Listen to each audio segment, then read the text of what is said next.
இன்னைக்கு பாத்தீங்கன்னா சித்ரா பௌர்ணமி. இன்னைக்கு பாத்தீங்கன்னா சித்திரை பொங்கல் வைக்க போறோம்.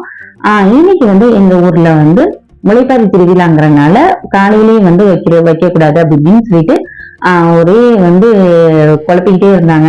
காலையில வைக்கலாம், இல்ல சாயந்தரம் வைக்கலாம், நாளைக்கு வைக்கலாம்னு சொல்லிட்டு அப்புறம் எப்படியோ ஒரு வழியா ஈவினிங் தான் வைக்க ஸ்டார்ட் பண்ணேன். இன்னைக்கு பாத்தீங்கன்னா மிளகு பொங்கல் தான் வைப்பாங்க, சித்திரை பொங்கல். இது ஐயனாருக்கு உடைக்கிறது. அதனால மிளகு பொங்கல், சீரகம் மிளகு நம்ம தாளிச்சு அதுல போட்டு மிளகு பொங்கல் வைக்கணும். வச்சுட்டு இதை சாமி நம்ம பிள்ளையாரெல்லாம் பிடிச்சு விளக்கெல்லாம் குளிப்பி வச்சு இதெல்லாம் காமிச்சிட்டு தீபம்லாம் காமிச்சு நம்ம வீட்டுல உள்ள பயிர் வகையெல்லாம் வைக்கலாம். என்கிட்ட இருந்தது எள்ளு, அதுக்கப்புறம் தட்டைப்பயிறு, கடலை, நெல், எள்ளு, அதுக்கப்புறம் பாசி பயிறு இதெல்லாம் இருந்துச்சு. அப்புறம் மாங்காய் மாங்காய் கொலையா வைக்கணும்.